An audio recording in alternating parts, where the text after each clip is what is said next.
You're listening to the Suave Lover podcast with your hosts, Benjamin Ritter and James Amaro.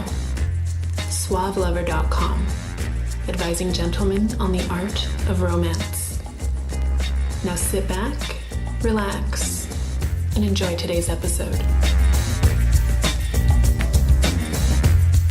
There's something sweet about crushes. There's something sweet about flings. Just having a moment with someone. Just having, like, you know, being free to experience whatever happens. Do you ever see public sex, by the way? Have I ever witnessed? It sounds like a movie. Have you ever witnessed people having sex in public? There we go. Trying to think of... At music festivals especially, I thought about this. I did see two people go into a porta potty together. Yeah. At, where was it? EDC Vegas. Totally classy. And then I bet knocked that it was over. the most erotic. Exactly. Yeah, why would Jesus. you... I thought about that. Would I have sex in a porta potty?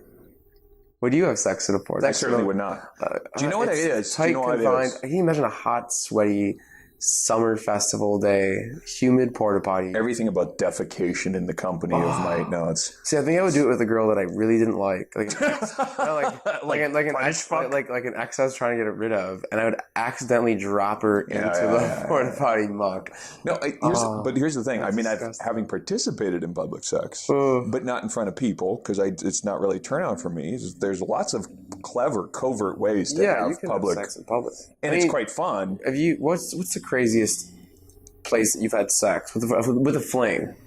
With a fling? Yeah, I feel like, see, that's I was wondering, like, you can probably push the envelope when you're in a relationship because you guys are going to be together forever, but with a fling, I feel like you can.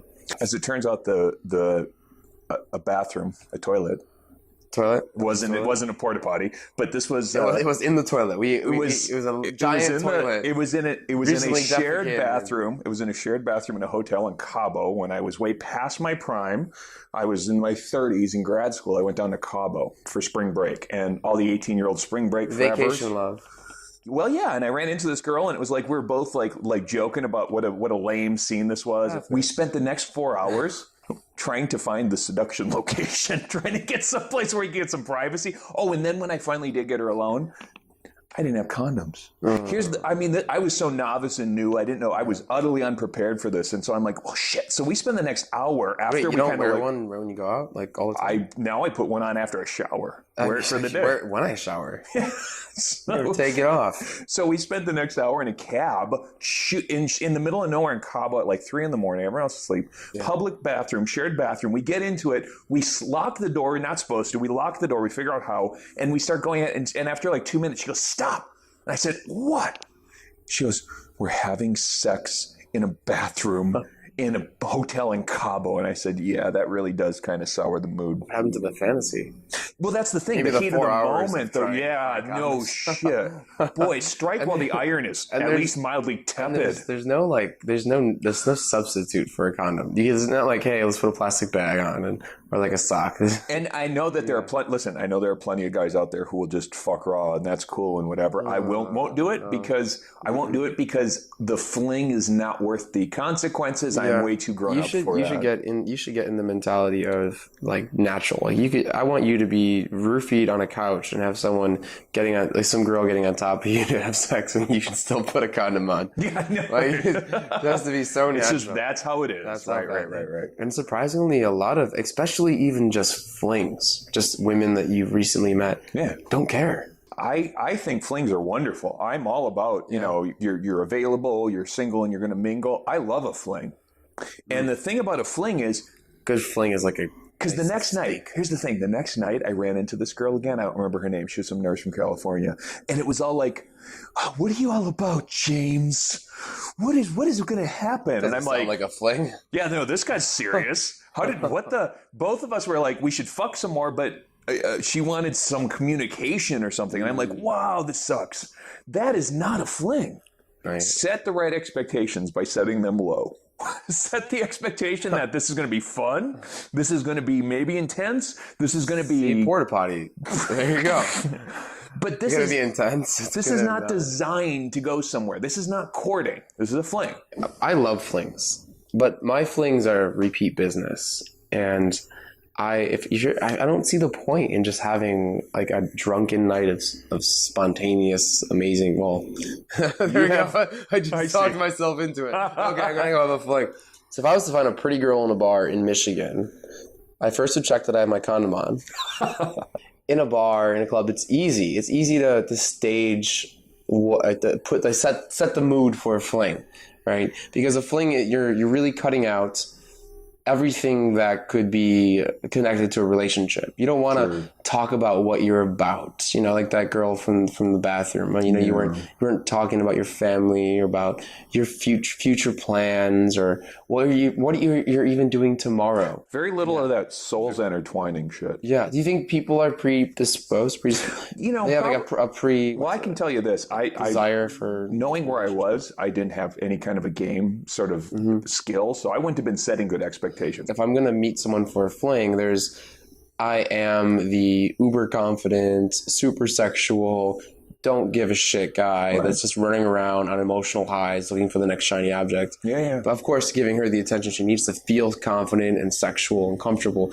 I am not relationship material. I'm not talking about relationships. Most of the women I've met before I really kind of honed that game, they are like automatically have to think about a relationship because they don't want to feel like socially that they're sluts. There's a context for having sex, and it's basically the responsibility ain't on me. So for a girl it's to bear, your fault. You convinced me. Right. For a God, girl to bear why'd you give me so many shots? For a girl to bear responsibility of having sex is very risky, and it's very damaging to her self-image. So what you can do is reduce the amount of culpability she has, not obviously by doing things against her will, but by taking the responsibility off of her, saying, "Look, whatever happens, I'm really into you. You turn me on. You're such a bad girl." You tell them, "Oh yeah, we shouldn't be doing this," or I mean, it's like you agree with their automatic defenses. Oh yeah, in a way, like but like, oh, I can totally tell that you're a bad girl. Like, I would totally corrupt you. There's miserable ways to get combative, and then there's the judo approach where you agree with it's yes and move out of the way. We shouldn't be doing this. No, we shouldn't. Keep going. No, we shouldn't. Keep going. This is terrible. Yeah, it's terrible. Keep going. As long as you don't hear the word no. As long as you don't hear the word no, or whatever your word is. You feel that she's pressured or anything like that. Yeah, because you really have to make sure that that a fling. See, the thing about a fling is there's no defense. There's a difference between someone that maybe just doesn't really want to have sex to someone that's like looking for it, right? For me, my sexual experiences are this person wants to have sex. Right. I'm just revving their engine up because with my energy and with my sexual energy, they already want to have sex. And that's a huge point. Like if you're looking for a fling, you're not taking the girl in the coffee shop reading a book that has a math test to study for that night and taking her home against her will. You're going after the girl that's wearing the skirt too short, dancing on the bar. You're going after girls that are ready and willing in a way. As David Chappelle says, she may not be a whore, but she's wearing the whore's uniform. So that girl is probably more interested. If she's not a slut for that, she's not a whore for that, she doesn't need to be punished for that. On the other hand, it's really important to remember and never forget, and I think we say it a lot of times, that we're looking for enthusiastic consent. Yeah, it doesn't matter if she's wearing a short skirt. It's like you can't tell if a woman's willing and ready by what they're wearing. Not. I once had someone come up to me, and they're like, if she's wearing these types of shoes, she'll totally give you like the best head ever. And I'm like, yeah, it's enthusiasm, it's energy, it's momentum, and I bet that person who said that was an excellent scientist and had lots of data to back up their ridiculous claim that those shoes mean. He had a huge collection of women's shoes that he liked to wear every day. Right.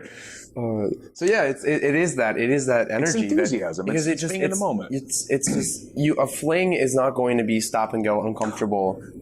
I remember that the thing in this Cabo thing being sort of what I would think of as a classic one night stand scenario. You've had your share of one night stands, you don't see them again. Like I said, my flings are a little bit more like my flings are repeat business. Ideally. Yeah, I like. I mean, wait. So when you say fling, what exactly? Well, that's the thing. Is like, okay, so a fling, I think, is a light, probably short-term, fun sexual encounter.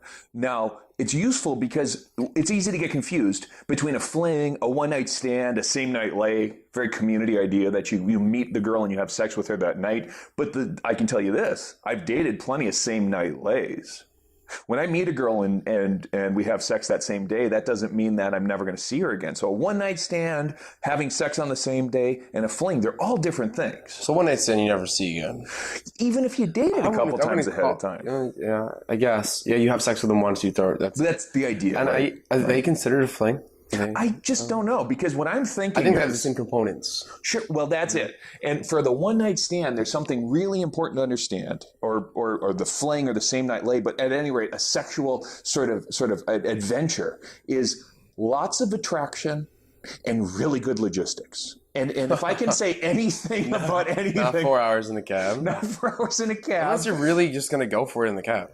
And that's wonderful. But that's honestly, when it comes to these types of adventures, going for it is really the best choice. It's going for it. And if you need to just take the opportunity, there's no hesitation. Yep. A fling or a one-night stand relies on momentum. Attraction and logistics. That's it. Attraction, you can feel it building. You can feel the sexual tension building when you're... You've told me that you've just sort of locked eyes from across the room and you kind of knew that it was on with girls before. Yeah, the energy, the connection is pretty automatic. I can feel sexual attraction. When you have sexual attraction, you have one of the major components of just having sex with someone that night, that day, that minute, that the next day, after a few dates, like you said, or even just if you know sexual attraction is there, then it's just finding logistics. Can I go home with this woman? And is she going to be comfortable enough to go home with me? One night stands, a few dates, right?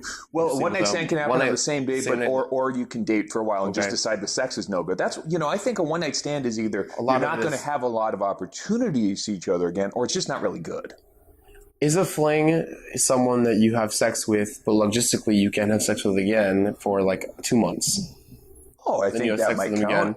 Like a kind of like a booty call. Yeah, a little bit like that. Booty call, fling. I think it's in that. Seasonal. The reason why vacations, like your sexual experience is so passionate when you're on vacation, usually is because you have this huge momentum, you have no lack of care for the future because you know you're not going to see them again. You have no reason to talk about setting up a date next week or exchanging phone numbers.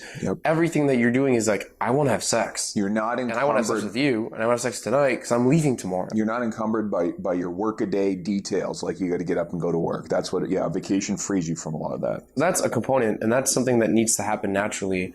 But how can you, like, I guess technically develop that? What can you do to build attraction and sexual energy / momentum in a night with someone? Well, so what would be the difference between being on vacation in a different city and being on vacation in the same city? You know the Las Vegas effect, or the it's called situational disinhibition. It's where girls will flash their titties down in. That's why a lot of Girls Gone Wild are. Yeah, right. That's right. So situational disinhibition is that was because they sued the guy that ran the company because they really didn't want to show themselves naked. Well, so it doesn't look coerced, but it is completely in a context that's taken out of context, and it's hard to understand what pressure. Well, that's it. We're really susceptible to that in the clear light of day. Oh, I've done some things. Yeah. So the situational disinhibition kicks in when you're like, hey, nobody knows me, nobody can see me, nobody's watching. And that's why people on the internet troll each other and say horrible things when they're anonymous. They just say really, really vile things sometimes when they're anonymous. So the situational disinhibition. No consequences. There's no consequences. Because they're not looking at your face, they don't know who you are. Yeah. So when you meet someone for a fling. Here's the thing. Yeah. The reason that it's uninhibited is because you feel that the situation has changed. But there is no reason that the situation is any different when you go to the corner bar where half the people know you, fundamentally, than when you go to another town and go into a bar that nobody knows you. There's a certain expectation, there's a certain image and certain impression you are probably trying to cultivate. It's your perception. But it's you. It's entirely in your head, where it's like, hey, I don't want people to think that I like girls. I don't want people to think I'm heterosexual and I talk to strangers. But if you go into a new town, you don't really care. Yeah, you are whatever you want to become. Right. Every day. Right. And the problem with going into a setting that you have been to before is you feel that you are someone in that setting. So the problem is you actually do care because you care about what people think about you. What if you didn't care about that? You would be in the same state of I don't care as when you're on vacation. So the best way to pick up somebody is to dress up in a gorilla costume so no one recognizes who you are. Yes. No, really, actually, that does work. If you try it one day, go to get a costume, get some crazy outfit, get that like skin type green. What's the name of it? Green Man. Green Man. Yeah. Go do that and just fucking walk around downtown or walk around a street corner and just like say hi to people and just like fuck with people, and you'll see that your inhibitions will just totally disappear. You'll get so much attention. It's like the fur coat thing, and all of a sudden you have attention. You know, and this person that is awkward all of a sudden is alive, and like, they have all this energy, and all of this people are seeing them as a different person. And so when you are looking for a fling or going out to get laid or looking, the first step is to change your perception of what you're looking for, or at least be congruent with what you're looking for. So be energetic. Don't have any sort of deep emotional connection with someone other than a really sexual connection, sexual vibe. And that's going to require you to really feel your own sexuality as well. And that's like, it's whenever and express it. Yeah. And right, express it. Right. And so be touchy-feely. And like, it's weird for men when they're on the prowl. Yeah. To notice that their predator vibe is completely different than a sexual vibe. Yes. And so if you're going out being like, oh, I want to just take her into the corner, it's different than, wow, all these women around me are so beautiful. I feel like so alive right now. I feel so confident, and I know that I'm sexual and I'm confident. Like that makes you sexual. That makes you seem sexual. There's a reason that sexual predator requires two words, because they're totally different. And just because you combine them, because you think sex is predatory, doesn't mean that it is. Because exactly what you said, expressing sexuality, being comfortable with your own innate sexuality is really very different. Really very different than saying, hey, you know what? I'm so fucking uncomfortable around girls that the only thing I can do when I look at them is want to fuck them or want to punch them. So why is it that a woman, that let's call her a whore, because she likes to fuck around. Lovely whore. And shame that slut. Yeah, you can feel her sexual energy. Yeah. And it's not creepy. Wait, creepy girl. You know what I mean? Can you imagine a creepy... Someone give her a cake and run. No, but really though, why is it that women aren't creepy when they're sexual?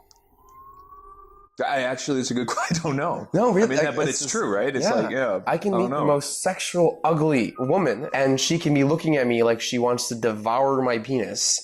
And then, so sexually, and I don't think she's creepy. No, you may not want to fuck her. No, and exactly, but I don't think she's creepy. Yeah, with the girl, it's like, well, you know what? I'm a girl. I like guy. Or I don't want a guy, or whatever. I'm turned off by whatever. So she's into you, not. But with a guy, it's often this kind of like maybe it's because men think that they're doing something against the woman's will. He doesn't believe that she wants to have sex with him, and women think that all men maybe want to have sex. No, Louis C.K. Louis C.K. has a really kind of nice bit about how it's amazing that women go out with men. It's from Hilarious, and he's got this whole thing where it's like 100% of the threats to women are men. It's like men are the threat, and it's so funny that she goes, okay, maybe this one will be nice, and right. So why would any woman ever go out with a guy? It's funny entirely because the premise that he's riffing on, that he's aware of, but kind of disposing of, is that women are actually totally horny too. Women really are very sexual, and what they want is not a guy, whereas a guy thinks I want woman, pussy as a class of thing, whereas a girl is typically, her sexuality is typically, I want a guy who I can open up to, I can have fun with, not too needy, not too clingy, certainly not early on, but I want a guy who I really like, and I'm not down for dick.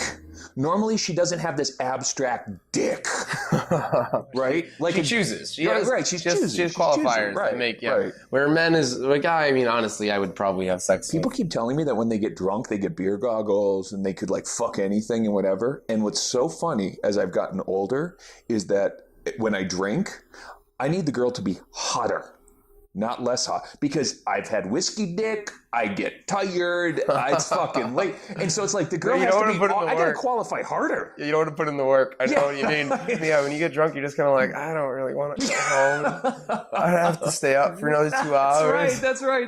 I was like, she has to be someone special. And yeah. And then it's like, she might want to do a sleepover and shit. And it's like, I don't want to do that. Wake up first. So it's funny. It's hilarious because it's like, I'll go for a dude. Put a drink in me.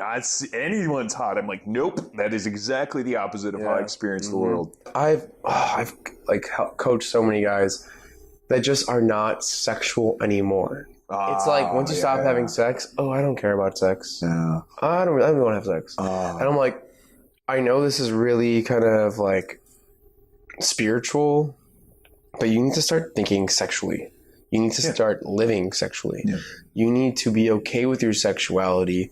And I don't know if that involves, I think, accepting everyone's view of sexuality. And I don't really know how it happened for me, other than me just looking like physically and mentally every day, seeing a girl and finding something sexual about her that I enjoy. Mm-hmm. So you're walking around, you see someone you may not be attracted to, you look at her, and you find something about her that you sexually get turned on by. Oh, that's good. And eventually, every girl you look at, you'll see something that you sexually desire. And I'm not saying that you're looking at them as an object, but you're doing that in a way to view your world again as, like, you're viewing your world through a sexual mentality, which I feel awakens your sexuality. Yeah.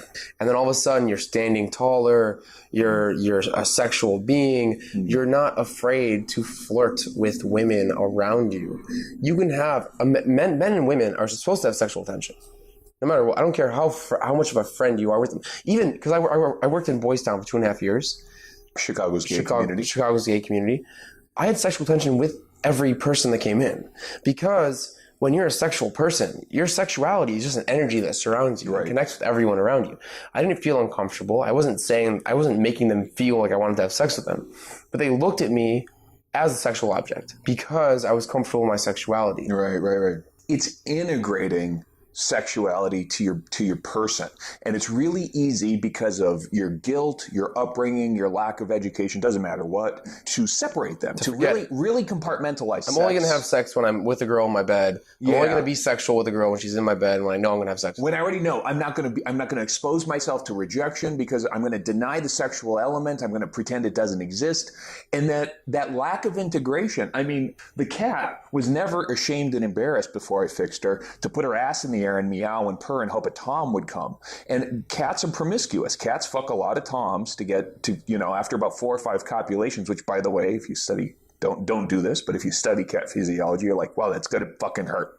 It's weird. They're little barbs on the penis. Weird. Oh, I heard about that. Yeah. Yeah, and it creates, and it starts the menstruation, the estrus rather, releases the ovulation process for the cat. So it's fucked up. And sex is just a fucked up thing. The point of it is we all have sex because we're all fucked up, and it's okay. It's how we are. You integrate it into everything. You just, hey, you know what? I'm walking around with a dick. I don't leave it at home. It never goes away. She has a vagina. Your mom has a vagina. Don't get weird about it. It's part of how you are. If you get weird about it, it is going to disappear. Right. That's right. You never want to let these thoughts cross your mind because they're so weird. It's the Madonna whore. A good woman, my mom, the girl I'm going to marry, she doesn't actually like sex. That Madonna whore thinking. You don't ever think about how big your dad's swinging pipe. You don't think about that, nor should you, but just realize that the integration of your sexual component, which is biological in its nature and expressed through your personhood, is integrated with you. It doesn't come and go. And it's weird how people think, like, they have this thing of like, okay, we have to do like brain teasers when we get older because we're going to lose our mental capability. Oh, right. But you don't fucking think that if you don't use your penis, it's going to go away. Yeah. It's a muscle. If you don't use your penis, it will get smaller, because you're not going to have a fling if you're not sexual. And that's it. Never have a fling if you're not sexual. If you just let your sexuality be part of who you are, part of your natural expression of your everyday life. Natural is probably the wrong word. The expression of your being in everyday life, whether it's natural, whether it's manufactured, whether it's conscious, or you're so at peace with it, it's unconscious. It doesn't matter. But your expression of sexuality is just a part and parcel of your being in the world. then it's now shame that you didn't choose to be born male. I didn't choose to be born male. I wasn't sitting up there going, hey, please give me a dick and I don't want boobies. Didn't happen. So you got to be male or female or whatever you're born as, or you're trans, you're in between, or whatever you're born as.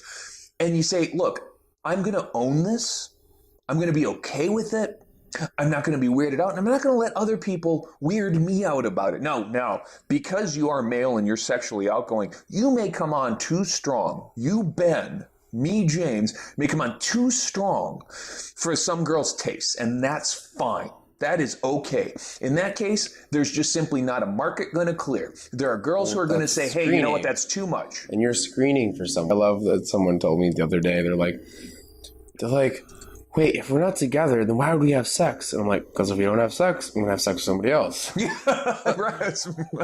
It's like, so if you want to not have me have sex with somebody else, that's what we have to do.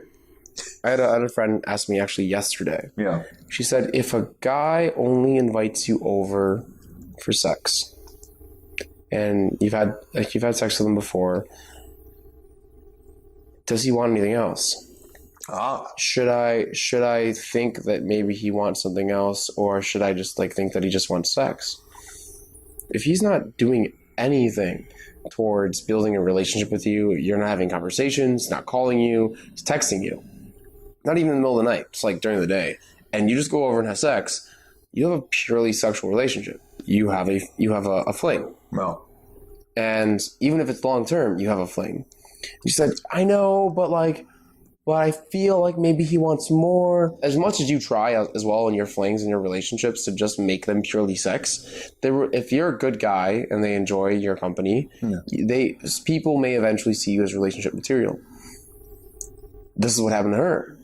And I told her, look, if he's not doing anything to building a relationship, you're just having sex. That's all you're doing. And you're allowing it.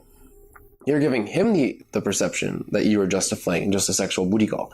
If you want more than that, stop just having sex with him. Yeah. Call him, or don't go over and have sex with him. Find something you have in common. They don't do anything together. That's fine. That's the thing. If they don't have anything in common, they're not going to do anything together. Because why would they? Yeah. He might have given the wrong impression at one point to get her thinking that there's something more. But it's important to really just take a very sexual and very non-relationship stance on any of your flings, or just women that and be honest. And I think it's so important to be honest in your flings and your just purely sexual relationships. You can be fun. You can be comforting. You can be protective. You can be a great guy, caring and loving to the person that you're just having sex with. But there are certain things you just avoid doing. You don't go for dinner and a movie with a girl you're just sleeping with. Right? Or go bowling. Or bowling. With the girl that are you making fun of me? Yes, I am. That was the first date. I know it was. I know. And it was too much. Anyway, it was fun. It was awkward, actually. I bet it was, because it's weird. It's positioned wrong, I thought. I think as a dyed-in-the-wool market economist, and I think the market's clear. I think there's a market for everything. If you want to get laid, you're going to find a girl. You just don't know how to look in the market. I'm convinced there's a market for everything. Starbucks and find a girl to get laid. Right. You can take her home and get laid with. Right. As a dyed-in-the-wool market economist, I got to say what I think about what she's describing here and what you're talking about as far as a fling is, you should be honest with yourself and presumably share a certain amount of information, but there's a kind of information hiding that happens in every agent situation. What I mean by that is, you may have an agenda. Hey, you know what? I like her company, but I don't want to go too fast. Plus, I'm busy with stuff, and I've had bad relationships, and I don't want to maintain them. That's fine. But I also think, as a person who thinks in terms of markets, you should keep your option values open. If you like a girl and you're just fooling around, I don't think you toe a line that says that you are necessarily nothing more if you like the girl like that, if you think it may go some. Now you got to be careful. If you don't know what you want, you're going to get what you deserve. But if you know what you want and you say, hey, you know what? I want to suss this out. I want to make sure she doesn't have crazy. I want to make sure she doesn't have big. Or you just want to sleep around with other girls. I mean, all of this is okay. If you keep the option value open, you don't close off. So you have certain poetic ambiguity about what this is or where this is going. You can buy yourself a little bit of time so that you get more information and you make better decisions. My ideal when I have this, I'm very happy. When I don't have this, I'm looking for this, is to have a couple of girls, maybe 2 or 3 that are in constant rotation, that juggle in and out. Maybe I got a girl I see more than the other. I don't mind if they know about each other. I don't care if they do. And I don't they join up together. It would be great if they all like to hang around together. That's fine. And that's happened before. And that's great. But on the other hand, if I'm just kind of like, hey, you know what? I don't have any relationship bandwidth. And the reason I like then to have a couple is quite simply backup plans. Because if you're not committed to one person, then they're not committed to you. It also sucks to not be able, like, if you want to spend time with someone and they can't spend time with you, it's nice to have someone you can go spend time with. Yeah, and then it's like, okay, what are we doing? We're going to fuck, we're going to watch a movie, maybe have dinner, and probably in that order, and then we're going to call it a night. And I also enjoy, I like going out with the girls I'm going I know to you sleep with. And that's cool. I agree. I don't even, not talking about dates, but just going out and having fun. Yeah, like, yeah. You need to find, your flings can be life experiencers. You know what I mean? Sure. They can be someone that is up for things that you enjoy, but you have such a great sexual connection with that you home and fuck. And you don't have to be in a relationship with if you don't have that serious tone to it. A fling is basically casual dating for short term, maybe a couple of months. If it's more than a couple of months. That's what I think fling is. Yeah, I think because so too. Around the 6-month mark, you get the I think I love you, or this person finds somebody else that actually gives them the intimacy that they're desiring. Yeah, it tends to happen. Yeah. But then you still have a really great friendship, because you didn't do anything to fuck it up. Yeah, you didn't lie, you didn't overpromise, that kind of stuff is just like, don't do it, don't bother. Oh, while we're doing this, some rules of thumb. If you're seeing them more than once a week, you're not in fling territory. I think twice a week. Yeah, that's you're that close to de facto boyfriend. You could have 3 or 4 girls. You could see them twice. Well, you have 3 girls see them twice a week. I know what the time frame is. I don't make up the rules, dude. But if you're seeing a girl twice a week, you are that close to boyfriend and girlfriend. You're close. Yeah, but you're not. No, you're treading that water line though. Talking to her every day. Oh, you are definitely in relationship territory. Now, you may be unless able to your conversations are purely oriented towards sex. No, you may be able to manage your way around it, but you are unconsciously. You have no control over this.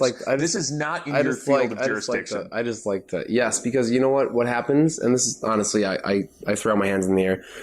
You're becoming too much a part of their life. There it is. That's exactly what it is. They future plan with you. They start imagining you. You wake up to them in your dream. Shit, I think I have like 6 girlfriends. I know. I know. It's like you're a part of their life. Right, the thing is, though, is that like a fling is not a best friend. No. And so like you can become a best friend and not be. You don't have to be the relationship material. Right. But you're becoming a larger part of their life. And you owe them more then. And we've talked about this. You have no problem dating someone that you work with. You have no problem dating someone you see regularly. And by dating, it's casual, it's flinging, it's whatever. There's no problem with that, and you're going to see a lot of them as a result. Different rules, though. But that one. I think you toe the line. You really have to set the expectation then of what it is that you want. Very good sense of self and make that clear. Man, when you date someone that you work with, you are begging for misset expectations, reputational damage, and whatnot. So rules of thumb. Yeah. You were saying. Oh, my favorite rule of thumb is don't shit where you eat. I think I've said that before. No, I'm not saying you got to. But for flings, it's hard to have a fling and do that where you're working. It's just. Most of us have coworkers with whom this would not work. It's tough. It's like if you have a fling with your coworker, you're going to make things a little uncomfortable unless you're just there for 6 months. Right. And you're out. Yeah. You're at a music concert. You're like, do you fucking love this band or what? High five. You're awesome. Let's stay in touch. I mean, it's really like that. It's a very simple kind of like banter. You could build a fling up through texting, like no problem. Sexual attention through texting is so easy. You like kind of music. I like a kind of music. You have the initial attraction. Right. Well, the attraction needs to be there. Remember, this is attraction and logistics. So when you find that basic, you don't need any more context than we have this taste in common. You're fucking pretty. There's nothing more that you need for that. And then you take the initiative. You go for it. It's like, oh, you're hot. If you're sexual, you don't have to be. So this is my question. I know a couple people, a couple guys, a couple companies that are like, just go direct. Just tell her, hey, I want my cock in your mouth. Hey, I bet you're wet. You know what I mean? Like, let's go fuck. Being direct is about owning your sexuality, but one of my favorite writers, Mode. Yeah, he was at our event. Yeah. So I think this guy's got a lot. But when Alan Rodgers. When Alan goes and he says, that's right. When Alan says, man, you are such a hot bitch. I love you. Like when he gets into his caricature of like when he's actually doing that, he can do that in part because he just is okay with it and he doesn't care and he owns it. And what you also got to understand is for a lot of people that just ain't going to work. So the suggestion that everybody just simply describes literally the copulation act by talking about genitals and oral, it's just absurd. Yeah. Yeah. You know? Yeah, exactly. But owning your sexuality and saying, hey, look, my swag is I like to talk about.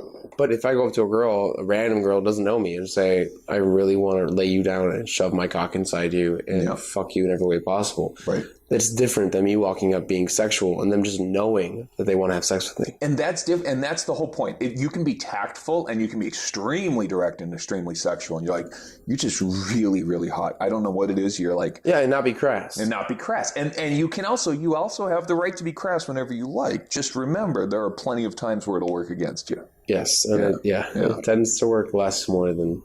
Yeah, sure. You know someone really well. It's like, hey, what's your pussy doing right now? That's funny. It's like text, what's your pussy doing right now? It's a joke. Yeah, But like there's other girls that you know that they want to have sex with you. You don't have to say it out loud because you're going to take a moment to have sex with them. Listen, girls are sexual. That pattern is pretty universal. But how they express it depends on the girl. Oh, so it's funny you say girls are sexual. This girl is...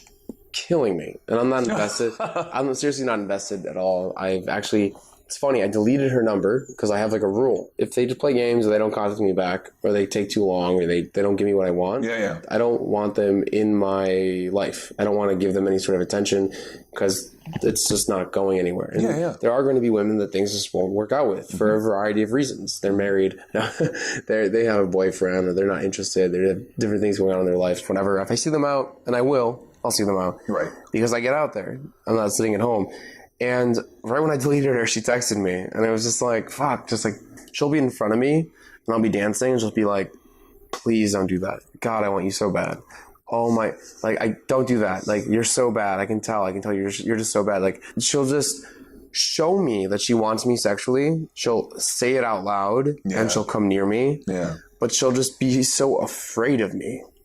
At the same time. See, the way that people express it just depends on the people. There's not a universal pattern here. And so some girls are just like, they're cool talking about the last time they had sex. They're cool like, oh, you look like you'd be really fun in bed. Like she's just dancing. It's like, oh, I bet you really just know how to do doggy style really well.